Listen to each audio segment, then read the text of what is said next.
Hi guys, welcome back to our channel. இன்னைக்கு நம்ம இந்த ட்ராமாவோட செகண்ட் பார்ட்டை தான் பார்க்க போகிறோம். சரி வாங்க இப்போ நம்ம வீடியோக்குள்ளே போயிடலாம். லாஸ்ட் எபிசோடில் பார்த்தீங்கன்னா ஹீரோயின் வந்து ஒரு மிஷின்குள்ளே போயிட்டு தெரியாதனமாக சிக்கன் நகட்டாக மாறிட.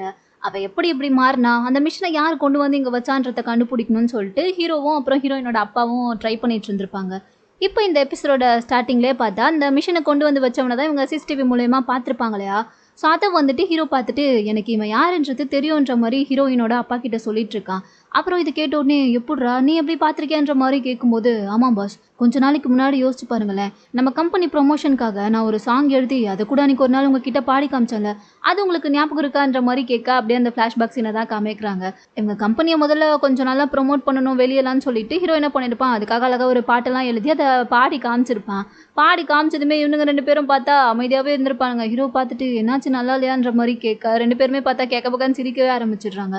அவ்வளோ நல்லா இருக்கான்ற மாதிரி கேட்கும்போது கன்றாவியாக இருக்குது, தயவு செஞ்சு இந்த பாட்டை நீ எங்ககிட்ட பாடினதோட நிறுத்திக்கோ, வெளியே போய் வேற எங்கேயும் பாடிக்கிட்டு தொலைச்சிடாதடான்ற மாதிரி டாங் எழுந்திரிச்சு சொல்ல ஹீரோக்கு ரொம்ப கஷ்டமாயிருது. பட் இருந்தாலும் அவன் பெருசாக எதுவும் காட்டிக்கல. என்ன இப்படி சொல்லிட்டீங்கன்ற மாதிரி அப்படியே அமைதியாக நின்றுட்டு இருக்கும் போது தான் காலிங் பெல் அடிக்கிற சவுண்டு கேட்டிருக்கோம். ஹீரோ தான் வந்து பார்த்துருப்பான். அப்போ தான் பார்த்தா அந்த டெலிவரி பாய் ஆக்சுவலாக இவங்க தான் வந்து எதுவும் ஃபுட் ஆர்டர் பண்ணியிருப்பாங்க போல். ஸோ அதை டெலிவரி பண்ணுறதுக்காக தான் அவன் வந்திருப்பான். ஸோ வந்து ஒன்று அவன் ஃபுட்டு கொடுத்துட்டு ஏண்டா இவ்வளோ பெரிய கம்பெனி வச்சுருக்கீங்க, கம்பெனிக்கு வெளியே ஒரு காலிங் பெல் வைக்கணுன்ற அறிவு கூட அவங்களுக்கு இருக்காது, என்னடா கம்பெனி வச்சு நடத்துறீங்கன்ற மாதிரி கம்பெனியையும் திட்டிட்டு ஹீரோவையும் பார்த்தா லைட்டாக கொஞ்சம் அசிங்கமாக திட்டி விட்டு ஒரு மாதிரி கான்ல அங்கேருந்து நடந்து கிளம்பி போயிருப்பான். ஸோ அதை வந்துட்டு ஹீரோ பார்த்ததுமே ஒரு மாதிரி கடுப்பாகிருப்பான். அவன் வேறு அசிங்கமாக திட்டிட்டு போயிருப்பான்ல. ஸோ ஹீரோக்கு வந்து அது நல்லாவே மைண்டில் ரெஜிஸ்டர் ஆயிருந்திருக்கும். அதனால தான் பார்த்தா இப்போ அவனுடைய ஃபேஸை பார்த்ததுமே, அதாவது அவன் நடக்கிற ஸ்டைலை வச்சே ஹீரோ வந்துட்டு கரெக்டாக நோட் பண்ணிட்டான் இது அவன் தான் சொல்லிட்டு. இப்போ எனக்கு நல்லா தெரிஞ்சிருச்சு பாஸ், அன்னைக்கு அவன் என்னை திட்டிட்டு நடந்து போகும்போது அவன் ஒரு மாதிரி டிஃப்ரெண்ட்டாக நடந்து போனான். அதே மாதிரி தான் இந்த சிசிடிவி ஃபுட்டேஜ்லேயும் அவன் நடந்து போயிருக்கான். ஸோ கண்டிப்பாக அது இவனாக தான் இருக்கும், நான் அவனை பார்த்துருக்கேன்ற மாதிரி அடித்து சொல்ல ஹீரோயினோட அப்பாவும் பார்த்தா ஆனால் அவன் எதுக்குடா இந்த மிஷினை கொண்டு வந்து இங்கே டெலிவரி பண்ணிட்டு போகிறான்ற மாதிரி கேட்குறாரு.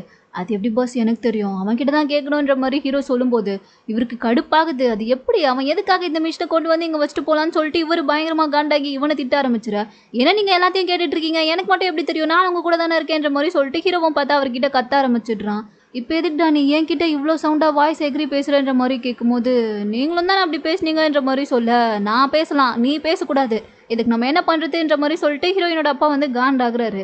பட் ஹீரோ தான் பாஸ், நீங்கள் இந்த அளவுக்கு இப்படி காண்டாகி நம்ம ரெண்டு பேரும் சண்டை போட்டுட்டு இருந்தா இது வேலைக்கே ஆகாது, கொஞ்சம் உங்கள் பொண்ணை பாருங்க, அவள் ஒரு சிக்கனாக மாறி இருக்கா, சிக்கனுன்னு கூட சொல்ல முடியாது, சிக்கனில் ஒரு பீஸாக மாறி இருக்கா, நல்லா அவளை எண்ணெயில் போட்டு பொறிச்சு எடுத்து அப்படியே மேலே சாசெல்லாம் தடவின மாதிரி டே போதுண்டா நிறுத்துறான்ற மாதிரி ஹீரோயினோட அப்பா சொல்ல, சரி பாஸ் உங்களுக்கே புரியுதில்ல, இப்போ மீனா வந்து பாவம் அங்கே தனியாக மாட்டிகிட்டு இருக்கா, அவளை காப்பாற்ற நம்ம ரெண்டு பேரும் சேர்ந்து தான் ஏதாச்சும் பண்ணி ஆகணும். ஸோ இந்த டைமில் நீங்கள் வந்து இப்படி டென்ஷன் ஆகி சண்டை போட்டுட்டு இருக்கிறதுலாம் செட்டே ஆகாது, நம்ம ரெண்டு பேரும் சேர்ந்து தான் மீனாவை எப்படியாச்சும் பழைய நிலைமைக்கு கொண்டு வரணும், அதுக்கு நம்ம ரெண்டு பேரும் ஒத்துமையாக இருந்தால் தான் நடக்கும், அதனால் நீங்கள் உங்களுடைய கோவத்தெல்லாம் தள்ளி வச்சுட்டு கொஞ்சம் என் கூட சேர்ந்து கோஆப்ரேட் பண்ணுங்கன்ற மாதிரி சொல்லவும் ஹீரோயினோட அப்பா பார்த்தா எனக்கு விருப்பம் இல்லை தான், இருந்தாலும் பரவாயில்ல என் பொண்ணு வாழ்க்கையை காப்பாற்ற நான் பண்ணுறேன்டான்ற மாதிரி சொல்லிட்டு ஒத்துக்கிறாரு. சரி நீ இங்கேயே இரு, என் பொண்ணை பத்திரமா பார்த்துக்கோ, நான் வெளியே போயிட்டு வரேன்ற மாதிரி சொல்லிட்டு அவர் அங்கேருந்து கிளம்ப எங்கே போகிறீங்கன்ற மாதிரி இவன் கேட்குறான். வேற எங்கே, அந்த டெலிவரி பண்ண ஆளை கண்டுபிடிச்சி விசாரிச்சா தானே இந்த மிஷினை யார் கொடுக்க சொன்னான்றது தெரியும், ஸோ அவனை தேடி அவனுடைய ஹோட்டலுக்கு தான் போக போகிறேன்ற மாதிரி சொல்ல, அப்போ இருங்க நானும் வரேன், ஏன் என்னையை மட்டும் விட்டு போகிறீங்கன்ற மாதிரி சொல்லிட்டு ஹீரோவும் பார்த்தா அவர் கூடவே கிளம்பி வரான். ரெண்டு பேருமே வந்துட்டு இப்போ அந்த ரெஸ்டாரண்ட்டில் பார்க்கும்போது பார்த்தா ரெஸ்டாரண்ட்டு க்ளோஸில் இருக்குது. இவங்களுக்கு ஒன்றுமே புரியல, என்னடா ரெஸ்டாரண்ட் மூடி இருக்கு, இப்போ என்ன பண்ணுறதுன்ற மாதிரி கேட்க தெரியலையே பாஸ் உள்ளே யாரும் இருக்காங்களான்னு எட்டி பாருங்கன்ற மாதிரி ரெண்டு பேரும் பார்த்துட்டு இருக்கும்போது கரெக்டாக பார்த்தா அந்த இடத்துக்கு ஒரு லேடி வராங்க. இப்படியா நைட் டைமில் வந்துட்டு ஆளே இல்லாத கடைக்கு நின்று எட்டி பார்த்துட்டு இருந்தால் யாருக்கா இருந்தாலும் டவுட் வரும்ல. ஸோ அதே மாதிரி அவங்களும் யார்டா நீங்கள் எதுவும் திருட வந்திருக்கீங்களான்ற மாதிரி கேட்கும்போது ஐயோ எங்களை பார்த்தா அப்படியா தெரியுது, நாங்கள் ஒன்றும் திருடலாம் வரல, ஒருத்தர் தேடி வந்திருக்கோன்ற மாதிரி ஹீரோ சொல்கிறான். யாரை தேடி வந்திருக்கீங்கன்ற மாதிரி கேட்க இந்த கடையில் வேலை பார்க்குற டெலிவரி பாயை தான் தேடி வந்திருக்கோம், எப்போ கடை ஓப்பன் பண்ணுவாங்கன்ற மாதிரி கேட்க கடையெல்லாம் இப்போதைக்கு ஓப்பன் பண்ண மாட்டாங்க, ஓனர் செத்துட்டான், ஸோ வாய்ப்பு கிடையாதுன்ற மாதிரி அவங்க சொல்ல ஐயோ ஓனர் செத்துட்டானா, இது எப்போ ஏன் என்கிட்ட சொல்லாமல் செத்தான்ற மாதிரி ஹீரோயினோட அப்பா கேட்குறாரு. ஏன்டா லூசு பயலே உன்கிட்ட சொல்லிட்டா போய் சாவாங்க, அவனுக்கே அவன் சாவ போகிறான்றது தெரியாது, அங்கே பாருங்க ஹிட் அண்ட் ரன் நேற்று தான் நடந்தது, ஆல்ரெடி போலீஸ் வந்து இதை பற்றி இன்வெஸ்டிகேஷன் பண்ணிட்டு தான் இருக்காங்கன்ற மாதிரி சொல்ல சரி ஓகேன்ற மாதிரி சொல்லிட்டு உங்களுக்கு என்ன பண்ணுறதுன்னு புரியல, ஏன்னா என்னடா கிடைச்ச ஒரு குழுவும் வந்துட்டு இப்படி டெடனில் வந்து நிற்கிதுன்ற மாதிரி யோசிச்சுட்டு இருக்க. அப்போ தான் இந்த லேடியும் கேட்குறாங்க, நீங்கள் எதுக்கு முதல்ல அந்த டெலிவரி பாயை தேடி வந்திருக்கீங்க, அப்படின்னா உங்களுக்கு இதுவும் தெரியுமா, ஒருவேளை அவன் தான் ஓனரை கொண்டதான்ற மாதிரி கேட்கும்போது ஐயோ அதெல்லாம் ஒன்றும் எங்களுக்கு தெரியாது. நாங்கள் அவன்கிட்ட ஏதோ ஒன்று கேட்கணும்னு வந்தோம் அவ்வளோதான்ற மாதிரி சொல்ல, என்ன கேட்க வந்தீங்கன்ற மாதிரி சொல்லிட்டு இந்த லேடி பார்த்தா கொஞ்சம் உசாரா திருவி திருவி எல்லாத்தையும் கேட்டுட்டு இருக்காங்க. இதை புரிஞ்சுக்காம ஹீரோ பார்த்தா லூஸ் மாதிரி வளர போறான். இந்த மாதிரி அவன் வந்து ஒரு மிஷினை கொண்டு வந்து கொடுத்தான். அதுக்குள்ள தெரியாம இவருடைய பொண்ணு போய் உள்ள மாட்டிக்கிட்டு அப்படியே சிக்கன் நக்கட்டா மாறிட்டான்ற மாதிரி சொல்ல வரதுக்குள்ளேயுமே ஹீரோயினோட அப்பா பார்த்தா உஷாராகி டே நீ வாய முடின்ற மாதிரி சொல்லிட்டு அவர் வந்து சமாளிக்க ஆரம்பிச்சிடுறாரு. அது ஒன்றும் இல்லை, அவன் வந்துட்டு ஒரு மிஷினை மாற்றி எங்கள் கம்பெனியில் டெலிவரி பண்ணிட்டு போயிட்டான். ஸோ அந்த மிஷின் எங்களுக்கு வர வேண்டியது கிடையாது, அதனால தான் அதை திரும்ப அவன்கிட்டயே கொடுத்துடலான்னு சொல்லிட்டு நாங்கள் அவனை பார்க்கறதுக்காக வந்தோம், வேற ஒன்றும் கிடையாதுன்ற மாதிரி சொல்லிட்டு சமாளிச்சிடறேன். ஓ அப்படியான்ற மாதிரி சொல்லிட்டு இந்த லேடி கொஞ்சம் டவுட்டாக தான் பார்த்துட்டு இருக்காங்க. அப்போ தான் ஹீரோயினோட அப்பாவுமே கேட்குறாரு, சரி உங்களுக்கு அந்த டெலிவரி பாயை பற்றி ஏதாச்சும் தெரியுமா, அவனை பற்றி கொஞ்சம் தெரிஞ்சா ஏதாச்சும் சொல்கிறீங்களான்ற மாதிரி கேட்கும்போது, எனக்கு பெருசாலாம் அவனை பற்றி எதுவுமே தெரியாது, நான் அவனை பார்த்துருக்கேன் ஒரு 2-3 தடவை அவ்வளோதான்ற மாதிரி சொல்ல, எங்களுக்கும் அதே தான், நாங்களும் அவனை ஒரு தடவை மட்டும்தான் பார்த்துருக்கோம், அதை தவிர்த்து வேறு எதுவுமே தெரியாது. சப்போஸ் நீங்கள் அவனை எப்போவாச்சும் இந்த பக்கம் பார்த்தீங்கன்னா எனக்கு உடனே ஒரு கால் மட்டும் பண்ணி சொல்கிறீங்களான்ற மாதிரி சொல்லிட்டு ஒரு விசிட்டிங் கார்டெல்லாம் கொடுக்க, அவனை பற்றி பெருசாக எனக்கு எதுவும் தெரியாது தான், ஆனால் என் பையனுக்கு வேணால் தெரியும்னு நினைக்கிறேன்ற மாதிரி சொல்லும்போது, அப்போது ரொம்ப சந்தோஷம், தயவு செஞ்சு உங்கள் பையன்கிட்ட சொல்லி அவனுக்கு ஏதாச்சும் தெரிய வந்துச்சுன்னா அது என்கிட்ட சொல்லுங்கன்ற மாதிரி சொல்லிட்டு இவர் விசிட்டிங் கார்டெல்லாம் கொடுக்குறாரு. ஆனால் அந்த லேடி வந்துட்டு உங்களுக்கு இந்த ஹெல்ப் பண்ணுறது மூலயமா எனக்கு என்ன பெனிஃபிட் கிடைக்கும்ன்ற மாதிரி கேட்கும்போது, உங்களுக்கு என்ன வேணுமோ சொல்லுங்கள், எதுவாக இருந்தாலும் நான் பண்ணுறேன்ற மாதிரி ஹீரோயினோட அப்பா சொல்லிட்டு இருக்காரு. பெருசாலாம் ஒன்றும் கிடையாது, அந்த திருட்டு பையன் டெலிவரி பாய் அடிக்கடி என் கடைக்கு வந்துட்டு சாப்பிட்ற ஐட்டம் ஒன்று வாங்கிட்டு போவான், அதை மட்டும் நீங்கள் வாங்கிக்கோங்க, அதுவே எனக்கு போதுன்ற மாதிரி சொல்லவும், அவ்வளோதானே அதில் என்ன இருக்குது நான் வாங்கிக்கிறேன்ற மாதிரி சொல்ல, பட் அது கொஞ்சம் காஸ்ட்லியாக இருக்கும் பரவாயில்லையான்ற மாதிரி கேட்க, எவ்வளோ காஸ்ட்லியாக இருந்தாலும் பரவாயில்லைங்க நான் வாங்கிக்கிறேன்ற மாதிரி சொல்லிட்டு ஹீரோயினோட அப்பா பார்த்தா சரின்னு சொல்லி ஒத்துக்கிறாரு. அதை கேட்டதுக்கப்புறம் இவங்களும் குஷியாயிடுறாங்க. அவ்வளோதானே, இதுக்கப்புறம் அவனை எங்கே பார்த்தாலும் அவனோட டீட்டெயில்ஸை நானே உங்களுக்கு கொடுக்குறேன், ஒன்றும் பிரச்சனை இல்லை, நீங்கள் இங்கேயே வெயிட் பண்ணுங்கள், நான் போய் சுட சுட சமைச்சு ரெடியாக எடுத்துகிட்டு வரேன் உங்களுக்கு பேக் பண்ணின்ற மாதிரி சொல்லிட்டு அவங்க போயிட, இவங்களுக்கு என்ன பண்ணுறதுன்னு தெரியாமல் அப்படியே நின்றுட்டு இருக்காங்க. இப்போ கொஞ்ச நேரத்தில் அவங்களும் வந்துட்டு ஃபுட்டெல்லாம் கொடுத்துட்டு அனுப்பி வச்சுற, ஹீரோவும் ஹீரோயினோட அப்பாவும் வந்துட்டு அங்கேருந்து கிளம்பி போகும்போது அப்படியே பார்த்தா அந்த ரெஸ்டாரண்ட்டுக்கு மேலே தான் காமிக்கிறாங்க. மேலே யாரோ ஒருத்தர் நின்று பார்த்துட்டு இருக்க மாதிரி தெரியுது. இவங்க இவ்வளோ நேரம் பேசிகிட்டு இருந்த எல்லாத்தையுமே மேபி இவன் தான் ஒரு வேளை அவங்க தேடி வந்த அந்த டெலிவரி பாயா என்னன்றதுலாம் தெரியல, பட் அவனை மாதிரி தான் இருக்குது. அதே நேரம் இப்போ தனியாக நடந்து போயிட்டு இருக்கும்போது ஹீரோயினோட அப்பா பார்த்தா ஒரு மாதிரி சோகமாகவே தான் இருக்காரு. அந்த டைம் தான் வந்துட்டு கிம்முன்னு ஒருத்தர்கிட்ட இருந்து கால் வருது. இந்த கிம்முன்றது வேறு யாரும் கிடையாது, ஆக்சுவலாக ஹீரோயினோட அப்பா வந்து ஃபஸ்ட்டே சொல்லியிருப்பார்ல யாரோ ஒருத்தர் வந்து மிஷின் அனுப்புறதா சொல்லியிருப்பாருன்னு சொல்லிட்டு, அவர் தான் ஆக்சுவலாக உண்மையான மிஷினை வந்துட்டு இவர் தான் அனுப்ப வேண்டியதாக இருந்திருக்கும். அதனால் அவர் தான் இப்போ கால் பண்ணி நான் டெலிவரி பண்ணுறேன்னு சொல்லியிருந்தேன்ல, இப்போ நான் வரேன் எனக்கு டைம் இருக்குது வரட்டுமான்ற மாதிரி கேட்க, சரி ஓகே நீ வான்ற மாதிரி சொல்லிட்டு இவர் காலை கட் பண்ணிட்டு அந்த ஃபுட்டை வந்து ஹீரோக்கிட்டே கொடுத்துட்டு, இந்தாடா எனக்கு பெருசாக சாப்பிட்ணுன்னுலாம் தோணலை, நீ போய் இதை சாப்பிடு நான் பார்த்துக்கிறேன், நான் மட்டும் கம்பெனிக்கு போகிறேன்ற மாதிரி சொல்லிட்டு இவர் பாட்டுக்கு அங்கேருந்து தனியாக ரொம்ப சோகமாக நடந்து போக ஆரம்பிச்சிட்றாரு. ஹீரோக்கு பார்க்கும்போதே கஷ்டமாக இருக்குது, ஏன்னா இது வரைக்கும் இவர் இந்த அளவுக்குலாம் சோகமாக இருந்து இவன் பார்த்ததே கிடையாது. மேபி ஒரு வேளை நம்மளும் ஏதோ ஒரு வகையில் இவர் சோகத்துக்கு காரணம் தானோ என்னன்ற மாதிரி சொல்லிட்டு இவன் இங்கே ஃபீல் பண்ணிட்டு இருக்க. ஹீரோயினோட அப்பாவும் பார்த்தா கம்பெனிக்கு வந்துட்டு அங்கே தான் தனியாக பொண்ணை பற்றி யோசிச்சுட்டே உட்காந்துட்டு இருக்காரு. பின்னாடியே ஹீரோவுமே வந்துட்டான். இவர் பார்த்ததுமே என்ன நினச்சிக்கிறாரு, அதுக்குள்ளே விடிஞ்சிருச்சான்ற மாதிரி கேட்டுட்டு, என்ன நீ இவ்வளோ சீக்கிரம் காலையில் வேலைக்கு வந்துட்ட, குட் மார்னிங்ன்ற மாதிரி சொல்ல, எது குட் மார்னிங்கா, நீங்கள் இப்போ தானே உள்ளே வந்திருப்பீங்க, நானும் உங்கள் பின்னாடியே தான் வந்திருக்கேன், குட் மார்னிங்லாம் ஒன்றும் கிடையாது, இது நைட்டு தான் உட்காருங்க, ஃபஸ்ட்டு நீங்கள் ரொம்ப டயர்டாக இருக்க மாதிரி தெரியுது, ஸோ சாப்பிடுங்கன்ற மாதிரி சொல்லிட்டு இந்த சாப்பாடை வாங்கிட்டு வந்தாங்களே அதை கொடுக்க, இவருக்கு வந்துட்டு சாப்பிடவே விருப்பம் இல்லை. ஏன் சார் நீங்கள் சாப்பிடாமலே இருக்கீங்க, ரொம்ப டயர்டாக இருக்கீங்க, அட்லீஸ்ட் கொஞ்சமாச்சும் சாப்பிடுங்கன்ற மாதிரி ஹீரோ சொல்லும்போது, இல்லை இதே மாதிரி என் பொண்ணும் எனக்கு அடிக்கடி பண்ணி கொடுப்பா, அவள் பண்ணுறது எனக்கு ரொம்ப பிடிக்கும், ரொம்ப டேஸ்ட்டாகவும் பண்ணி கொடுப்பான்னு சொல்லிட்டு அப்படியே அந்த ஃப்ளாஷ்பேக்கை தான் நினச்சி பார்க்குறாரு. இந்த டிஷ்ஷை தான் வந்து ஹீரோயினுக்கு ரொம்ப பிடிக்கும் போல், ஸோ அடிக்கடி அவள் வந்துட்டு அவங்க அப்பா கூட சேர்ந்து இதை தான் பண்ணி கொடுப்பா, இவரும் வந்துட்டு அவள் பண்ணுறதுலாம் அழகாக வீடியோலாம் எடுத்துகிட்டு இருப்பாரு, 2 பேரும் ஒன்றா தான் சேர்ந்து சாப்பிடுவாங்க. ஸோ அதெல்லாம் இப்போ நினச்சி பார்த்துட்டு இவர் ரொம்ப ஃபீல் பண்ண, ஹீரோவுமே அதை புரிஞ்சுக்கிறான். நீங்கள் அவளை பற்றி நினச்சி ரொம்ப கஷ்டப்படுறீங்கன்றது எனக்கு தெரியுது, ஆனால் நீங்கள் இப்படி சாப்பிடாமலே இருந்தீங்கன்னா நீங்கள் வீக் ஆயிடுவீங்க, நீங்கள் வீக் ஆகிட்டா அப்புறம் எப்படி உங்களை பொண்ணு நம்மளால் காப்பாற்ற முடியும், நம்ம 2 பேரும் ஸ்ட்ராங்காக இருந்தால் மட்டும்தான் நம்மளால் சீக்கிரமாக மீனாவை வந்துட்டு பழைய நிலைமைக்கு கொண்டு வர முடியும். ஸோ அதுக்காக வச்சு நம்ம இதை சாப்பிடணும், மீனாக்காக வச்சு நம்ம கொஞ்சம் தெம்பாக இருக்கணும், அப்போ தான் நம்மளால் அவங்களோட இந்த நிலைமைக்கு காரணம் யாருன்றதை தேடி கண்டுபிடிக்க முடியுன்ற மாதிரி ஹீரோ கொஞ்சம் அப்படியே மோட்டிவேஷனலாக பேச, அப்பாவும் பார்த்தா அதை கேட்டோடனே வெறியாகி, கண்டிப்பாக என் பொண்ணுக்காக நான் பண்ணுவேன், என் பொண்ணுக்காக வச்சு நான் அவள் இருக்க வரைக்கும் உயிரோடு இருக்கணுன்ற மாதிரி சொல்லிட்டு அப்படியே எடுத்து சாப்பிட ஆரம்பிச்சிடுறாரு. ஹீரோவும் அதை பார்த்துட்டு, இதுதான் பாஸ் உங்ககிட்ட எனக்கு பிடிச்சதேன்ற மாதிரி சொல்லிட்டு அவனும் எடுத்து சாப்பிட ஆரம்பிச்சிட, அந்த டைம் தான் பார்த்தா கரெக்டாக வந்து காலிங் பெல் அடிக்கிற சவுண்டு கேட்குது. வந்தது வேறு யாரும் கிடையாது, இந்த கிம்ன்ற அவர் சொல்லியிருப்பார்ல நான் டெலிவரி பண்ண வரேன்னு சொல்லிட்டு, அவர் தான் வந்திருக்காரு போல். ஸோ அதனால் பார்சல்லாம் எடுத்து வந்து கொடுத்துட்டு, இந்த மாதிரி இன்வாய்ஸும் கூடவே இருக்குது, நீ பார்த்துட்டு சைனை மட்டும் போட்டு கொடுன்ற மாதிரி சொல்லிட்டு அவர் உட்காந்து பேச ஆரம்பிக்க, ஹீரோயினோட அப்பாவும் வந்துட்டு சரி ஓகே நான் எல்லாத்தையுமே பார்த்துட்டு அப்புறமா செக் பண்ணிட்டு உனக்கு கால் பண்ணுறேன்ற மாதிரி சொல்லிட்டு இருக்காரு. இவரும் அப்போ தான் கேட்குறாரு, இன்னைக்கு வெள்ளிக்கிழமை நைட்டு தானே, ஏன்னா நீங்கள் இவ்வளோ நேரம் இங்கே கம்பெனிலேயே இருக்கீங்க, வீட்டுக்கு போகிற ஐடியாலே இல்லையான்ற மாதிரி கேட்கும்போது, அது ஒன்றும் இல்லை, இங்கே ஒரு மிஷின் ப்ராப்ளம்ன்ற மாதிரி சொல்லிட்டு ஹீரோ வந்துட்டு அந்த மிஷினை பற்றி சொல்லலாம்னு சொல்லிட்டு போகிறான். ஆனால் அதுக்குள்ளே ஹீரோயினோட அப்பா தான், டி வாயை வச்சுட்டு அமைதியாக இருடான்ற மாதிரி சொல்லிட்டு, அது ஒன்றும் இல்லை, எங்களுக்கு கொஞ்சம் இங்கே வேலை இருந்துச்சு, அதனால தான் இன்னும் நாங்கள் கிளம்பாம இருக்கோன்ற மாதிரி இவர் கொஞ்சம் சமாளிச்சுட்டு இருக்கும்போதே அந்த கிமுமே பார்த்தா அந்த மிஷினை வந்து கரெக்டாக பார்த்துடுறாரு. பார்த்தவர், என்ன இந்த மிஷினை நீங்களும் வச்சிருக்கீங்கன்ற மாதிரி சொல்லிட்டு ஏதோ அந்த மிஷினை பற்றி தெரிஞ்ச மாதிரியே கேட்க, இதை கேட்டதுமே இவங்க 2 பேரும் செம்ம ஷாக் ஆயிடுறாங்க. நீ என்ன சொன்ன? இந்த மிஷினை நீங்கள் வச்சிருக்கீங்கன்னா அப்போ ஆல்ரெடி உனக்கு இந்த மிஷினை பற்றி தெரியுமா? சொல்லு, இந்த மிஷினை பற்றி உனக்கு தெரியுமான்ற மாதிரி கேட்க, தெரியும்ன்ற மாதிரி சொல்லிட்டு இவர் கேஷுவலாக உட்காந்துட்டு இருக்கா. இவங்க 2 பேரையும் பார்க்கணுமே, அப்போ இவனுக்கு ஏதோ தெரிஞ்சிருக்கு போலன்னு சொல்லிட்டு அவர் ஏதோ மிரட்டுற மாதிரி பயமுறுத்துற மாதிரிலாம் கேட்டுட்டு இருக்காங்க. உனக்கு என்ன தெரியும்? இந்த மிஷினை இதுக்கு முன்னாடி நீ எங்கே பார்த்துருக்க? யார் வச்சிருந்தான்ற மாதிரி கேட்டுட்டு அப்படியே கேள்வி மேலே கேள்வியாக கேட்டுகிட்டே போக கிமே பார்க்குறாரு. இருங்க இருங்க, இப்போ எதுக்கு நீங்கள் இவ்வளோ க்ளோஸ்அப்பில் வரீங்க? நான் இந்த மிஷினை பற்றி தெரியும் தான் சொன்னேன், பட் ஃபுல்லாக தெரியும்லாம் நான் சொல்லலையேன்ற மாதிரி சொல்ல, என்ன அளவுக்கு தெரியுமோ அந்த அளவுக்கு எல்லாத்தையும் சொல்லுன்ற மாதிரி கேட்கவும் சரின்னு சொல்லிட்டு இவருமே பார்த்தா சொல்ல ஆரம்பிக்கிறாரு. இந்த மாதிரி ஒரு 3 வருஷத்துக்கு முன்னாடி நான் ஒரு ரிசர்ச் லேபில் ஒர்க் பண்ணிட்டு இருந்தேன். அங்கே டாக்டர் யோன்றவர் தான் எங்களுக்கெல்லாம் சீனியர். அவர் தான் இந்த மிஷினை பற்றி ஏதோ ரிசர்ச் பண்ணுறேன்னு சொல்லிட்டு ஏதோ பண்ணிட்டு இருந்தாரு.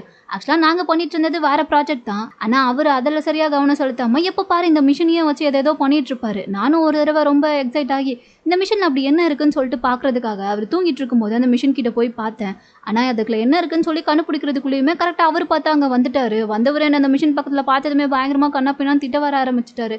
நானும் வந்துட்டு அவர் திட்டுறதெல்லாம் பார்த்துட்டு ஃபர்ஸ்ட் கோவப்பட்டேன். ஆனால் அதுக்கப்புறமா தான் எனக்கு ஞாபகம் வந்துச்சு, அப்படி ரொம்ப பாசமாக வளர்த்து அவருடைய நாய்க்குட்டி வேற அந்த டைமில் இறந்து போனதுனால அவர் அதை நினச்சி ஒரு பக்கம் சோகமாக இருந்தார். ஸோ அந்த டென்ஷனில் தான் என்ன எதையோ திட்டாரு போலன்னு சொல்லிட்டு ரொம்ப பொறுமையாக புரிஞ்சுக்கிட்டு, சார் இந்த மிஷினை பற்றி எனக்கு கொஞ்சம் சொல்லுங்கள், இது என்னதுன்ற மாதிரி கேட்டு பார்த்தேன். ஆனால் அவர் அப்பவும் சொல்லவே இல்லை, என்னை திட்டி வெளியவே அனுப்பிட்டாரு. சரின்னு சொல்லிட்டு நானும் கடுப்பில் வந்து வெளியே உட்காந்துட்டு இருக்கும்போது தான் திடீர்னு பார்த்தா அவர் பக்கத்தில் வந்து உட்காந்துட்டு இருந்தாரு. பார்த்ததுமே எனக்கு ஒரு நிமிஷம் பயமே வந்துருச்சு. அப்புறம் மறுபடியும் அவர்கிட்ட லைட்டாக கொஞ்சம் பிட்டு போட்டு பார்ப்போமேன்னு சொல்லிட்டு அந்த மிஷினை பற்றி கேட்கும்போது தான் எனக்கு அந்த மிஷினை பற்றி எதுவுமே தெரியாதுன்னு சொல்லி அவர் சொன்னார். ஒரு வேளை என்கிட்ட சொல்லக்கூடாதுன்னு நினச்சிக்கிட்டு தான் அவர் அப்படி சொல்கிறாருன்னு சொல்லிட்டு நானும் சிரித்தேன். ஆனால் அதுக்கப்புறமா தான் பார்த்தா அவரே சொல்ல ஆரம்பித்தார், இந்த மிஷினு இப்போ உருவாக்குன மிஷின் கிடையாது, இதை 200 வருஷத்துக்கு முன்னாடியே பண்ணியிருக்காங்கன்ற மாதிரி சொல்ல எனக்கு ஃபஸ்ட்டு கேட்கும் போது எதுவுமே புரியல. அதனால நான் அவர்கிட்ட நல்லா கேட்டேன், என்ன சார் சொல்கிறீங்க, 200 வருஷத்துக்கு முன்னாடி இப்படி ஒரு மிஷினா, அது எப்படி நீங்கள் சொல்கிறீங்கன்ற மாதிரி கேட்கும்போது, ஆமாம், இந்த மிஷினில் இருக்க மெட்டல் என்ன மெட்டல்னு உனக்கு தெரியுமான்ற மாதிரி கேட்க, அது ஏதோ ஒரு மெட்டல், என்ன மெட்டல்னு எனக்கு எப்படி சார் தெரியும், அதெல்லாம் எனக்கு தெரியாதுன்ற மாதிரி சொல்ல, டுராலுமின் மெட்டல், இந்த மெட்டலை இப்போ தான் வந்து 19ஆம் செஞ்சுரியில் கண்டுபிடிச்சாங்க. ஆனால் 200 வருஷத்துக்கு முன்னாடி இருந்த மிஷினில் எப்படி இந்த மெட்டலை யூஸ் பண்ணியிருப்பாங்கன்ற மாதிரி சொல்ல, இதை கேட்டதுமே இந்த பக்கம் ஹீரோட அப்பாவும் பார்த்தா அந்த பேரை கேட்டதுமே, இந்த மெட்டலா, ஆமாம், இந்த மெட்டலை இப்போ தான் 19ஆவது செஞ்சுரியில் கண்டுபிடிச்சாங்க, இது ரொம்ப ஹெவியான மெட்டலு, ஏர்க்ராஃப்ட் ப்ராடக்ட் எல்லாத்துக்குமே செய்கிறதுக்கு இந்த மெட்டலை தான் யூஸ் பண்ணுவாங்கன்ற மாதிரி அவருமே சொல்லிட்டு இருக்காரு. ஏன்னா அவருமே வந்து இந்த மிஷின் கம்பெனியில் தான் வேலை பார்க்குறாரு. ஸோ அவருக்குமே இதை பற்றி தெரிஞ்சிருக்கு போல். அதனால இன்னும் வேறு என்னெல்லாம் அந்த டாக்டர் சொன்னாருன்ற மாதிரி கேட்கும்போது, வேற என்ன, இந்த மெட்டல் எப்படி வந்துட்டு 200 வருஷத்துக்கு முன்னாடியே இருந்திருக்கும், அதுவும் இந்த மெட்டல் வந்துட்டு அந்த அளவுக்கு வந்து டுராலுமின் மாதிரியே இல்லை, அதை விட வந்து கொஞ்சம் ஸ்ட்ராங்கான மெட்டலாக இருக்குது, பட் வந்துட்டு பெருசாக வெளியே பார்க்கும்போது அந்த அளவுக்கு தெரியலன்னு சொல்லிட்டு அவர் பாட்டுக்கு ஏதேதோ சொல்லிட்டு இருந்தாரு. ஆனால் எனக்கு தான் ஒன்றும் புரியல. அதனால நான் டேரெக்டாக அவர்கிட்டயே கேட்டேன், நீங்கள் சொல்கிறதே எனக்கு ஒன்றும் புரியல, உங்களுக்கு முதல்ல நீங்கள் சொல்கிறது புரியுதான்ற மாதிரி கேட்கும்போது, அதை உன்னால் அவ்வளோ சீக்கிரம் புரிஞ்சுக்க முடியாதுன்னு எனக்குமே நல்லா தெரியுன்ற மாதிரி சொல்லிட்டாரு. சரி, அடுத்து வேற என்ன தான் உங்ககிட்ட சொன்னாருன்ற மாதிரி சொல்லிட்டு இங்கே ஹீரோயினோட அப்பா கேட்கும்போது, அவர் என்னத்த சொன்னார், அதுதான் டு பி கண்டினியூடுன்னு சொல்லி முடிச்சிட்டாரேன்ற மாதிரி சொல்லுவோம். இங்கே அதை சொன்ன உடனே ஹீரோயினோட அப்பா பயங்கரமாக டென்ஷன் ஆகுறாரு. ஏன்டா அவன் என்ன பைத்தியக்காரனா, சொன்ன ஒரு விஷயத்தை ஃபுல்லாக சொல்லி முடிக்க வேணாமா, இப்படியா மண்டையை பிச்சுக்கிற மாதிரி பாதிலே நிறுத்திட்டு போவான், இப்போ எங்கடா இருப்பான் அவன், அவனை போய் பார்த்து பேச முடியுமான்ற மாதிரி கேட்கும்போது, அவர் எங்கே இருப்பாரா, அவன் உங்களுக்கு விஷயமே தெரியாதா, நீங்கள் கரண்ட் நியூஸ்லாம் பார்க்கவே மாட்டிங்களா, அவர் ஒரு வாரத்துக்கு முன்னாடியே காணாமல் போயிட்டாரு, அதுதான் நியூஸில் பரபரப்பாக போயிட்டுருக்குன்ற மாதிரி சொல்ல, அவரை கேட்டோன்னே இவங்களுக்கு என்ன பண்ணுறதுன்னு தெரியல, எதுக்கு காணாமல் போயிட்டாரா, அப்படி எங்கடா போனாருன்ற மாதிரி கேட்கும்போது, அது தெரிஞ்ச அவர் ஏன் காணாமல் போயிட்டாருன்னு சொல்லிட்டு சொல்ல போகிறாங்க, அதுதான் தெரியலையே, அதை தான் போலீஸ் விசாரிச்சுட்டு இருக்காங்கன்ற மாதிரி சொல்லவும், சரி நீ அவரை எப்பயாச்சும் கடைசியாக பார்த்த ஞாபகம் உனக்கு இருக்கா, அவர் எங்கே இருப்பாருன்றதாச்சும் உனக்கு தெரியுமான்ற மாதிரி கேட்டுட்டு இருக்காங்க. எனக்கு எதுவும் தெரியல, ஆனால் இந்த மிஷினை பார்க்கும்போது அங்கே பார்த்த மிஷின் மாதிரி கிடையாது, இது ஏதோ கொஞ்சம் டிஃப்ரெண்ட்டாக இருக்க மாதிரி தான் எனக்கு தெரியுதுன்ற மாதிரி சொல்கிறவும், இதை கேட்டதுமே ஹீரோ பார்க்குறான், இது டிஃப்ரெண்ட்டாக இருக்கா, அப்போ இன்னும் எத்தனை மிஷின்ரா இதே மாதிரி இருக்குன்ற மாதிரி கேட்டுட்டு அவன் கொஞ்சம் காண்டாக, ஹீரோயினோட அப்பாவுக்கு தான் என்ன பண்ணுறதுன்னு தெரியல. ஸோ இப்போ கீம் அங்கேருந்து கிளம்புனதுக்கப்புறமா இவர் வந்துட்டு நைட்டு ஃபுல்லாக தூங்காமல் அந்த டாக்டர் யோ இருக்கார் இல்லையா, அவரை பற்றி தான் வந்து கூகுள் எல்லாம் பார்த்து சர்ச் பண்ணிகிட்ருக்காரு. ஸோ அதில் கூட வந்து நியூஸில் சொல்கிறாங்க, இந்த மாதிரி அவர் காணாமல் போய் 1 வாரம் கிட்ட ஆச்சு. இப்போ வரைக்கும் அவர் எங்கே போனாருன்றத கண்டுபிடிக்கவே முடியலன்னு சொல்லிட்டு இவரும் வந்துட்டு அதில் இருக்க டீட்டெயில்ஸ் அவர் இதுக்கு முன்னாடி பண்ணியிருக்க ரிசர்ச்னு சொல்லிட்டு எல்லாத்தையுமே தேடி பார்க்குறாரு. பட் எதுலையுமே பெருசாக அந்த அளவுக்கு டீட்டெயில்ஸ் கிடைச்ச மாதிரி தெரியல. அவர் காணாமல் போகிறதுக்கு முன்னாடி அவர் பண்ணிட்டு இருந்த ப்ராஜெக்ட் எதையுமே வந்துட்டு அவர் சரியாக பண்ணாததுனால அந்த ப்ராஜெக்டான ஃபண்ட் எல்லாத்தையுமே ஸ்டாப் பண்ணிட்டதுனால அந்த ரிசர்ச்சுமே அப்படியே பாதிலே நின்றுச்சுன்னு சொல்லிட்டு அதில் ஏகப்பட்ட இன்ஃபர்மேஷன்ஸ் போட்டிருக்கு. பட் பெருசாக வந்துட்டு அந்த மிஷினை பற்றியோ இல்லை அவருக்கு தேவையான இன்ஃபர்மேஷனோ எதுவுமே கிடைக்கல. இவர் அது ஏதாச்சும் கிடைக்குமோன்னு சொல்லிட்டு தான் நைட்டு ஃபுல்லாக வீடியோ உட்காந்து அதை பற்றி ஃபுல்லாக பார்த்துட்டு இருக்காரு. அதே சமயம் அப்படியே பக்கத்தில் வந்து ஹீரோ பார்த்தா நல்லா கொரட்டை விட்டு தூங்கிட்டு இருக்கான். பாவம் அவனுக்கும் டயர்டாக இருக்கு போல. ஸோ இப்போ காலைல விடிஞ்சதுமே ஹீரோ எழுந்து பார்க்கும்போது அங்கே பார்த்தா ஹீரோயினோட அப்பாவை காணோம். அந்த நகட்ஸ் மட்டும் அங்கே பிளேட்டில் இருக்குது. எல்லா நகட்ஸ் கூட இருந்தால் இப்போ ஹீரோயின் மிக்ஸ் ஆகிருக்கால. ஸோ அந்த பிளேட்டை அவன் பார்த்துட்டு ஒரு மாதிரி ஃபீல் பண்ணிட்டு இருக்கான். அப்படின்னா எனக்கு உன்னை பார்க்கும்போதே ரொம்ப பாவமாக இருக்குது. இப்போ உனக்கு வெயில் அடித்தா ஒத்துக்காதுன்னு சொல்லிட்டு நான் உன்னை நிழலாக வைக்கவா, இல்லை மார்னிங்கில் சன் வந்து விட்டமின் டி கொடுக்குமே அந்த விட்டமின் டி உனக்கு தேவைன்னு சொல்லிட்டு நான் உன்னை வெயிலில் வைக்கவா, எனக்கு ஒரே கன்ஃபியூஷனாக இருக்குன்ற மாதிரி சொல்லிட்டு இவங்க ஃபீல் பண்ணிட்டு இருக்க. இங்கே ஹீரோயினோட அப்பா எங்கே வந்திருக்காருன்னு சொல்லி பார்த்தா போலீஸ் ஸ்டேஷனுக்கு தான். அங்கே வந்து ஒரு போலீஸ் கிட்ட பேசுறதுக்காண்டி தான் உட்காந்துட்டு இருக்காரு. ஆல்ரெடி பாவம் அந்த போலீஸ் ஆஃபீஸரே பயங்கர டயர்டில் இருக்காரு போல. இவர் வந்து உட்காந்துட்டு அந்த ப்ரொஃபஸரையோ வந்துட்டு காணாமல் போயிருக்காருல்ல, அவரை பற்றினே நீங்கள் விசாரித்த கேஸ் ஹிஸ்ட்ரி எல்லாமே எனக்கு வேணும், அது கொஞ்சம் கிடைக்குமான்ற மாதிரி கேட்க, இந்த மாதிரி ஒருத்தவங்க வந்து கேட்கும்போது யாரும் அதை கொடுக்க மாட்டாங்கல்ல. ஸோ அந்த போலீஸ் ஆஃபீஸர் காண்டாகி, ஏ நீ என்ன நினச்சிட்டு இருக்க, நீ வந்து கேட்டோடனே அதெல்லாம் எப்படி கொடுக்க முடியும், அதுக்கெலாம் நிறைய ஃபார்மாலிட்டிஸ் இருக்குது, அதெல்லாம் போய் நீ முடிச்சுட்டு வா, அப்புறம் வேணால் பார்க்கலான்ற மாதிரி சொல்லிட்டு அவர் ஒரு மாதிரி மூஞ்ச அலர்ச்ச மாதிரி பேசுகிற. ஹீரோயினோட அப்பாவுக்கு வந்து என்ன பண்ணுறதுன்னு தெரியல. ஏன்னா அவருக்கு அந்தளவுக்கு டைமும் இல்லைல்ல. ஸோ அதனால் வந்துட்டு அப்போ தான் பார்க்குறாரு, அந்த போலீஸ் ஆஃபீஸரோட டேபிள் மேலே பார்த்தா ஒரு குட்டி பொண்ணோட ஃபோட்டோ ஃப்ரேம் இருக்குது. அதை பார்த்த உடனே புரிஞ்சுக்கிறாரு இவருடைய பொண்ணு தான் போலன்னு சொல்லிட்டு. ஸோ உடனே இது உங்கள் பொண்ணான்ற மாதிரி கேட்க, அவரும் ஆமாம் இப்போ அதுக்கு என்னன்ற மாதிரி சொல்ல, அப்போது பாருங்கள் உங்கள் பொண்ணு இந்த மாதிரி ஒரு வாட்டர் பாட்டிலாக மாறிட்டானா அப்போ நீங்கள் என்ன பண்ணுவீங்க, யாராச்சும் உங்கள் பொண்ணு தான் அப்படி வாட்டர் பாட்டிலாக இருக்கான்றதே தெரியாமல் உங்கள் முன்னாடியே அந்த பாட்டிலை கொண்டு வந்து அதில் இருக்க ஜூஸையோ இல்லை தண்ணியோ குடிக்கணுன்றதுக்காக அப்படியே அந்த மூடியை ஓப்பன் பண்ணால் உங்கள் பொண்ணுடைய கழுத்து பிடிச்சி திருக்கிற மாதிரி உங்களுக்கு இருக்காதான்னு சொல்லிட்டு அந்த வாட்டர் மூடி அப்படியே திருப்பி திருப்பி காமிக்க, அந்த போலீஸ்கார் பார்த்த உடனே டென்ஷன் ஆகிடுறாரு. யோ நிறுத்தியா, என்ன என் பைத்தியக்கார மாதிரி பேசிகிட்டு இருக்க, பாவம் என் பொண்ணு அவளுக்கு வலிக்கும்ல, விட்டுருன்ற மாதிரி கதற. இதே மாதிரி நிலமையில தான் சார் நானும் இருக்கேன். ஆனால் உங்களுக்கு சொன்னால் அது புரியாது, நீங்கள் என்னை பைத்தியக்காரன்னு நினைப்பீங்க. இப்போவும் நீங்கள் அப்படி தான் நினச்சிருப்பீங்க, ஆனால் அது எனக்கு பிரச்சனை கிடையாது.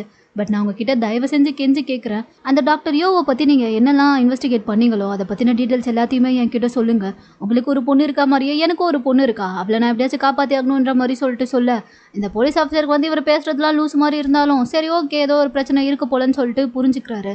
அதனாலேயே பார்த்தா அவங்க விசாரிச்ச எல்லாத்தையுமே சொல்கிறாரு. ஆனால் சொல்கிறதுக்கு முன்னாடியே இது ரொம்ப கான்ஃபிடென்ஷியலான விஷயம் தான், இதை நான் யார்கிட்டையும் சொல்லக்கூடாது, சொன்னேன்னு தெரிஞ்சால் என் வேலையே போயிடும், ஸோ அதனால் நான் தான் சொன்னேன்னு எக்காரனை கொண்டு வெளியே தெரியக்கூடாது, அது உன் கையில் தான் இருக்குன்ற மாதிரி சொல்லிட்டு என்ன சொல்கிறாருன்னா, இந்த மாதிரி அந்த டாக்டர் காணாமல் போயிட்டாருன்ற விஷயம் எங்களுக்கு தெரிய வந்ததுக்கப்புறமா நாங்களும் விசாரித்தோம். ஃபஸ்ட்டு அவருடைய லேபில் இருந்த சிசிடிவி ஃபுட்டேஜில் இருந்து தான் எல்லாத்தையுமே செக் பண்ண ஆரம்பித்தோம். ஏன்னா அவருடைய லேபில் இருக்க எல்லா சிசிடிவியுமே கரெக்டாக தான் ஒர்க் ஆயிருந்துச்சு, எங்கேயுமே வந்துட்டு சிசிடிவி இல்லாத இடமே கிடையாது.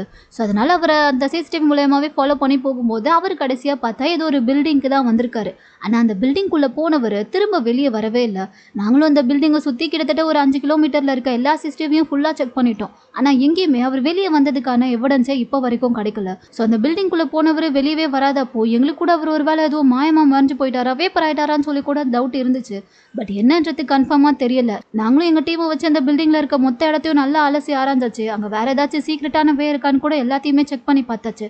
பட் அங்கே அப்படி எதுவுமே கிடையாது. ஸோ அந்த பில்டிங்குள்ளே போன டாக்டர் எங்கே போனாருன்றது இப்போ வரைக்கும் மர்மமாக தான் இருக்குன்ற மாதிரி சொல்லிடுற. ஹீரோயினோட அப்பாவுக்கு வந்துட்டு இதெல்லாம் கேட்கும்போது ஒன்றுமே புரியல. என்னடா இப்படியெல்லாமாடா நடக்கும்ன்ற மாதிரி யோசிச்சவர், கரெக்டு தான் நம்ம பொண்ணே சிக்கன் நகட்டாக மாறி இருக்கா, அதில் இதெல்லாம் என்ன அவ்வளோ பெரிய விஷயமான்ற மாதிரி சொல்லிட்டு அப்படியே யோசிச்சுக்கிட்டே வந்துட்டுருக்காரு. பட் இருந்தாலும் அவருக்கு ஒரு மாதிரி டவுட்டாகவே இருக்குது. மேபி ஒரு வேளை அவர் எதுவும் டைம் ட்ராவல் எதுவும் பண்ணியிருப்பாரான்ற மாதிரி சொல்லிட்டு என்னவா இருக்கும், அவர் எப்படி காணாமல் போயிருப்பாருன்னு சொல்லிட்டு இவர் அப்படியே மண்டையை பிச்சு யோசிச்சுக்கிட்டே வந்துட்டுருக்க. ஒரு இடத்துல பார்த்தா ஹீரோ நின்றுட்டுருக்கான். அதுவும் கையில் வந்துட்டு எல்லா சிக்கன் நகட்ஸ் பாக்ஸையும் வச்சுட்டு நின்றுட்டுருக்கான். எங்கே நின்றுட்டுருக்கான்னு சொல்லி பார்த்தா இந்த சிக்கன் நகட் எல்லாமே ஒரு ஃபேமஸான ஷாப்ல இருந்து வரும்போது ஹீரோயின் வாங்கிட்டு வந்திருப்பாள், அந்த கடைக்கு வாசலில் தான் நின்றுட்டுருக்கான். இவனை பார்த்ததுமே இவர் வந்துட்டு, டேய் என்னடா இங்கே பண்ணிட்டு இருக்க, அதுவும் எதுக்குடா என் பொண்ணை வேற கூட்டிகிட்டு வந்தேன், என்னடா பண்ண போகிறேன்ற மாதிரி கேட்கும்போது, பாஸ் நான் உட்காந்து தெளிவாக யோசிச்சுட்டு இருக்கும்போது தான் எனக்கு ஒரு விஷயம் ஐடியாவே ஞாபகத்துக்கு வந்துச்சு, அது உங்ககிட்ட சொல்லவான்ற மாதிரி கேட்க, என்னது சொல்லி தொலைன்ற மாதிரி கேட்குவோம், அது ஒன்றும் இல்லை, இந்த சிக்கன் நெகட்ட வந்துட்டு இவங்க தான் வந்து எப்படி ப்ரிப்பேர் பண்ணணுன்ற ரெசிபியை கண்டுபிடிச்சாங்க. இவங்க வந்து பல தலைமுறையா இந்த கடைய வச்சு நடத்திட்டு இருக்காங்க. ஸோ அதனால இவங்க ரெடி பண்ற ரெசிபி தானே.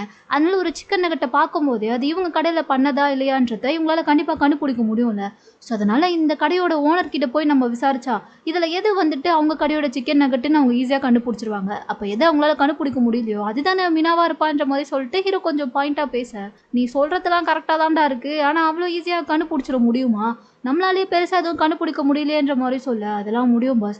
இவங்க தான் சொல்லியிருக்கேன்ல, தலைமுறை தலைமுறையா இவங்க வந்துட்டு இந்த சிக்கன் நகட்ட வந்து ப்ரிப்பேர் பண்ணிட்டு இருக்காங்க. ஸோ கண்டிப்பா மத்த சிக்கன் நகட்டுக்கும், இவங்க பண்ற சிக்கன் நகட்டுக்கும் இவங்களுக்கு வித்தியாசம் நல்லாவே தெரிஞ்சிருக்கும். அது மட்டும் இல்லாம இப்ப வந்துட்டு ஏதோ 4த் ஜெனரேஷன் தான் வந்துட்டு இந்த கம்பெனியோட ஓனரா இருக்காங்களாம். அதனால நம்ம போய் அவர பார்ப்போம். அவர்கிட்ட பேசினாலே ஏதாச்சும் நமக்கு ஐடியா கிடைக்கவாச்சும் வாய்ப்பு இருக்குன்ற மாரி சொல்ல, சரின்னு சொல்லிட்டு ஹீரோயினோட அப்பாவுமே ஒத்துக்க, 2 பேருமே பார்த்தா கடையோட ஓனர மீட் பண்ணி பேசுறோம்னு சொல்லிட்டு கடைக்குள்ள வராங்க. வந்து பார்க்கும்போது அங்க பார்த்தா ஒரு லேடி ஸ்டாஃப் அக்கா உட்காந்துட்டு இருக்காங்க. அவங்க இவள பார்த்துட்டு, எல்லாரும் அங்க லைன்ல நிக்கிறாங்களா, உங்களுக்கு மட்டும் என்ன அவ்வளோ அவசரம், போங்க போய் லைன்ல நில்லுங்கன்ற மாதிரி அனுப்பிவிட, இல்ல நாங்க இங்க சிக்கன் நகட்ஸ் வாங்க வரல, உங்க ஓனரை மீட் பண்ணி பேச வந்திருக்கோம், முடியுமான்ற மாதிரி கேட்கும்போது, முடியாது முடியாது, எங்க ஓனர்லாம் பிஸி, அவங்கள பார்க்கறதுக்குலாம் அவ்வளோ ஈஸியாக அனுப்ப முடியாதுன்ற மாதிரி சொல்லவும், ரொம்ப முக்கியமான விஷயம், நாங்கள் பேசியே ஆகணுன்ற மாதிரி சொல்லிட்டு இருக்காங்க. பட் அவங்க வந்துட்டு விட மாட்டேங்கிறாங்க, என்ன ஆனாலும் பரவாயில்லன்னு சொல்லிட்டு. உடனே ஹீரோ என்ன பண்ணுறதுன்னு தெரியாமல், இல்லை நாங்கள் ஒரு பெரிய கம்பெனிலேருந்து வந்திருக்கோம், இந்த ஃபுட் ரிவ்யூ பண்ணுற ஆளுங்க தான் நாங்கள், ஸோ அதனால உங்கள் கடையோட சிக்கன் நகட்ஸ் வந்து ரொம்ப ஃபேமஸாக இருக்குல்ல, அதனால உங்களுக்கு ஒரு கேஷ் ப்ரைஸ் கொடுக்கலான்னு இருக்கோம், அதுக்கு தான் நாங்கள் இங்கே வந்திருக்கோன்ற மாதிரி சொல்ல, அப்படியே ஹீரோவோட அப்பா பார்க்குறாரு, இது கேஷ் ப்ரைஸான்ற மாதிரி சொல்லிட்டு, பாஸ் வேறு வழி இல்லை, ஒரு 1 மில்லியன் மட்டும் இருந்தால் கொடுத்து விடுங்கன்ற மாதிரி சொல்லவும், சரி கொடுத்து தொலைறேன்ற மாதிரி அவர் பார்த்துட்டு இருக்க. அப்போவும் இந்த அக்கா என்னடானா, அதெல்லாம் முடியாது முடியாது, எங்கள் பாஸுக்கு இந்த மாதிரி காசு வாங்குறதுலாம் பிடிக்காது, ஸோ ஒன்றும் தேவையில்ல, எடுத்துன்னு கிளம்புங்கன்ற மாதிரி சொல்ல, அட்லீஸ்ட் ஒரு பாராட்டு வாழ்த்துக்களாச்சும் சொல்லிட்டு போகிறோமேன்ற மாதிரி சொல்லும்போது, அந்த வாழ்த்துக்களை நீங்கள் என்கிட்டயே சொல்லுங்கள், நானே அவங்ககிட்ட சொல்லிக்கிறேன்ற மாதிரி சொல்லிட்டு இந்த அக்கா உள்ளவே விட மாட்டேங்கிறாங்க என்ன பேசினாலும். ஹீரோக்கு என்ன பண்ணுறதுன்னு தெரியல. அந்த பக்கம் ஹீரோயினோட அப்பா வேற காண்டாகிறாரு, என்னடா இவ பைத்திய மாதிரி பேசிகிட்டு இருக்கா, இவகிட்ட பேசுறதுக்காண்டா நம்ம இங்கே வந்தோன்ற மாதிரி அவர் ஒரு பக்கம் டென்ஷன் ஆக, உடனே ஹீரோ தான், பாஸ் வெயிட் பண்ணுங்க, அவசரப்படாதீங்க, நமக்கு வேற வழியே இல்லை, இதுக்கப்புறம் என்ன பேசினாலும் இந்த லூசாக்கா உள்ளே விடும்னு எனக்கு தோணல, ஸோ அதனால நம்ம என்ன பண்ணலாம், ஒரு பேப்பரில் இந்த மாதிரி மினாக்கு பிரச்சனை இருக்குன்றத நம்ம எழுதி ஓனர்கிட்ட கொடுக்க சொல்லி இந்த அக்கா கிட்டேயே கொடுத்து விடுவோம், அவங்க கொடுத்து அதை அவங்க ஓனர் படித்தாங்கன்னா அப்போ வந்து நம்மக்கிட்ட பேச வாய்ப்பு இருக்குல்ல, ஓகே தானேன்ற மாதிரி கேட்கும்போது, ஐயோ என்னடா பேப்பர்லலாம் எழுதலான்ற, அதை வேறு யாராச்சும் படித்தா என் பொண்ணுக்கு இந்த மாதிரி ஆயிடுச்சுன்னு தெரிஞ்சா என் பொண்ணை சும்மா விடுவாங்களா, அதெல்லாம் வேண்டாம், இந்த விஷயம் யாருக்கும் தெரியவே கூடாதுன்ற மாதிரி சொல்ல, பாஸ் நமக்கு இப்போ வேறு வழி இல்லை, நம்ம இதை தான் பண்ணி ஆகணும், ஸோ கொஞ்சம் புரிஞ்சுக்கோங்கன்ற மாதிரி சொல்லிட்டு ஹீரோ கன்வின்ஸ் பண்ணவும், சரி ஓகே ஏதோ ஒன்று பண்ணி தொலைன்ற மாதிரி சொல்லிட்டு ஹீரோனோட அப்பாவுமே ஒத்துக்கிறாரு. அதனால ஹீரோ பார்த்தா பட்டுன்னு ஏதோ ஒரு பேப்பரில் எழுதி அதை எடுத்துகிட்டு வந்து இந்த அக்கா கிட்ட கொடுத்து, உள்ளதான் விட மாட்டீங்க, அட்லீஸ்ட் இதையாச்சும் பத்திரமா எடுத்துன்னு போய் உங்கள் ஓனர் கிட்ட கொடுங்கன்ற மாதிரி சொல்லிட்டு அந்த பேப்பரை கொடுக்க, அந்த அக்கா சரி கொடுப்பாங்கன்னு சொல்லிட்டு பார்த்தா பட்டுன்னு திறந்து அவங்களே படிச்சிடுறாங்க. படிச்சுட்டு அப்படியே 2 பேரையும் ஒரு மாதிரியா பார்க்க, ஹீரோயினோட அப்பா வந்துட்டு ஆமாம்மா எப்படியாச்சும் ஹெல்ப் பண்ணுங்கன்ற மாதிரி கண்ணிலே ரியாக்ஷன் கொடுக்கவும், இவங்களும் வந்துட்டு புரிஞ்சுக்கிறாங்க. புரிஞ்சுக்கிட்டு சரி வாங்க என் கூடன்ற மாதிரி சொல்லிட்டு கூட்டிகிட்டு வந்தவங்க அப்படியே கரெக்டாக கடைக்கு வெளியே கூட்டிகிட்டு வந்து நிற்க வச்சுட்டு ஒரே தள்ளு 2 பேரையும் சும்மா ஹேர்லேயே பறக்க விட 2 பேருமே பார்த்தா எகிரி போய் கீழே வெளியே விழுறாங்க. அந்த டைமில் என்ன ஆயிடுது, ஹீரோ கையில் வச்சிருந்த அந்த சிக்கன் நகட்ஸ் பாக்ஸ் பார்த்தா ஃபுல்லாக அப்படியே காற்றுல மேலே பறக்க, அதை பார்த்தோன்னே 2 பேரும் அலறி கத்திக்கிட்டு வேகமாக எழுந்து, ஐயோ சிக்கன் நகட்டு போச்சு மீனா மீனான்ற மாதிரி கத்திட்டு அப்படியே ஹேர்லேயே பறந்து போய் அதை பிடிச்சிடலான்னு சொல்லி பார்த்தா 2 பேரும் அட் டைமில் போவோம், ஒருத்தர் மேலே ஒருத்தர் இடிச்சு அந்த சிக்கன் நகட் எல்லாமே கீழே விழுந்துருது. அதுவும் கீழே விழும்போது அதுவே ஒரு ஹோட்டல் தானே, ஸோ பக்கத்தில் தான் ஒரு ஃபேமிலி பார்த்தா உட்காந்து சிக்கன் நகட் தான் சாப்பிட்டுட்டு இருப்பாங்க. ஸோ அது கூட போய் இந்த பாக்ஸ் கலந்து மொத்தமாக எல்லா சிக்கன் நகட்ஸும் கீழே விழுந்துற, அவ்வளோதான். இப்போ மீனா பார்த்தா பெரிய டபுள் மடங்கு ஆயிட்டா, அதில் எது இவன்றதை கண்டுபிடிக்கிறதே இவங்களுக்கு ரொம்ப கஷ்டமாக இருக்குது, என்னடா பண்ணுறதுன்ற மாதிரி சொல்லிட்டு கீழே விழுந்து எல்லா சிக்கன் நகட்ஸுமே எடுத்து எடுத்து இந்த பாக்ஸ்குள்ளே மறுபடியும் வச்சுட்டு இருக்காங்க. மீனா மீனா உனக்கு ஒன்றும் ஆகாதுமா, அப்பா உன்னை பார்த்துப்பேன்ற மாதிரி சொல்லிட்டு. பட் யாருக்கும் என்ன பண்ணுறதுன்னு தெரியல. ஒரு பக்கம் ஹீரோ வேற படுத்துக்கிட்டு கதறிட்டு இருக்கான். இதில் என்ன பண்ணிடுறா, அந்த ஃபேமிலியில் பார்த்தா ஒரு குட்டி பொண்ணு இருந்திருப்பா. அவள் வந்துட்டு ஹீரோயினோட அப்பா ஒரு நகத்தா எடுத்து அந்த பாக்ஸ்குள்ளே அடுக்கிட்டு இருக்க குழந்தைல. ஸோ என்ன பண்ணுறதுன்னு தெரியாமல் அவள் பாட்டுக்கு ஒரு சிக்கன் நகட் எடுத்து உடனே வாயில் வச்சுற, அவ்வளோதான். இதை பார்த்த உடனே 2 பேருக்கும் அள்ளு விட்டுருது. ஐயோ மீனாவை கடிச்சிட்டான்ற மாதிரி சொல்லிட்டு ஹீரோலாம் அப்படியே படுத்துக்கிட்டு பிறண்டு அழுகவே ஆரம்பிச்சிடுறான். அங்கேயே இங்கே அப்பாவுக்கும் என்ன பண்ணுறதுன்னு தெரியல, என் பொண்ணு நீ கடிச்சிட்டியான்ற மாதிரி சொல்லிட்டு அவர் ஒரு பக்கம் கதறிட்டு இருக்க, இந்த பக்கம் ஹீரோவோ விடுற மாதிரி இல்லை, எல்லாம் என்னால் தான், மூடிக்கிட்டு நான் கம்பெனிலே இருந்திருந்தா இவ்வளோ பெரிய பிரச்சனையே வந்திருக்காது, எல்லாத்துக்கும் காரணம் நான் தான், என்னை மன்னிச்சிட மீனான்ற மாதிரி சொல்லிட்டு அவன் ஏதோ குழந்தை பிள்ளை மாதிரி படுத்துக்கிட்டு அலற, இந்த பக்கம் அப்பாவாலேயும் முடியல, என் பொண்ணு செத்துட்டாளான்ற மாதிரி சொல்லிட்டு அவரும் ஃபீல் பண்ணிட்டு இருக்க. இவங்க பண்றதெல்லாம் பார்க்கும்போது அந்த ஃபேமிலிக்கு ஒரு மாதிரி டிஃப்ரெண்டா இருக்கு. ஐயோ, என்ன குழந்தை புள்ள தெரியாம ஒரு சிக்கன் நகட்டை எடுத்து கடிச்சதுக்கு இவங்க இந்த அளப்புற பண்றாங்களேன்ற மாதிரி சொல்லிட்டு அந்த குழந்தைய கூட்டிட்டு அந்த ஃபேமிலி பார்த்தா அங்க இருந்து வாங்க போலான்ற மாதிரி கிளம்பியே போயிடுறாங்க. ஆனா இங்க அப்பா பயங்கரமா அழுதுட்டு இருக்காரு, இன்னொரு பக்கம் ஹீரோ பயங்கரமா ஃபீல் பண்ணிட்டு இருக்கான். அந்த டைம்ல தான் நீங்க அழுவுற அளவுக்குலாம் இங்க அவ்வளோ சீன் கிடையாது, அது ஒன்றும் உங்க பொண்ணு கிடையாதுன்ற மாதிரி ஒரு வாய்ஸ் கேட்குது. யார்டான்னு சொல்லிட்டு திரும்பி பார்த்தா புதுசா ஏதோ ஒரு கேரக்டர், ஒரு பொண்ணு தான் நின்றுட்டு இருக்கா. அவ சொன்னதை கேட்டதுமே ஃபர்ஸ்ட் வந்துட்டு ஹீரோயினோட அப்பா காதுக்குலாம் சரியா எதுவுமே விழல. நீங்க என்ன சொன்னீங்க புரியலன்ற மாதிரி கேட்க, நீங்க இந்த அளவுக்கு அழுது ஆர்ப்பாட்டம் பண்ணி அலப்பற பண்ணி சீன் போடுற அளவுக்கு அவ்வளோ பெரிய சீன்லாம் இங்க எதுவுமே கிடையாது, அது உங்க பொண்ணு கிடையாதுன்ற மாதிரி சொல்லவும் இதை கேட்டதுக்கு அப்புறம் தான் 2 பேருக்கும் நிம்மதியாவே இருக்கு. உடனே ஹீரோ பார்த்தா அப்படியே நார்மல் ஆகி டக்குன்னு அப்போ அது மீனா இல்லையா, அழுததெல்லாம் வேஸ்டான்ற மாதிரி சொல்லிட்டு அவன் பாட்டுக்கு கேஷுவல் ஆயிர. இந்த பொண்ணு ஒரு மாதிரி ஹீரோயின் அப்பா பார்த்துட்டே நிற்கிறதோட இந்த ட்ராமாவோட செகண்ட் பார்ட் இங்கே முடியுது. இதுக்கப்புறம் அடுத்து இன்னும் என்னெல்லாம் நடக்க போகுதுன்றதை நம்ம நெக்ஸ்ட் பார்ட்டில் பார்த்துடலாம். இந்த வீடியோ உங்களுக்கு பிடிச்சிருந்தா லைக் பண்ணுங்கள், மறக்காமல் நம்ம சேனலுக்கு சப்ஸ்கிரைப் பண்ணுங்கள்.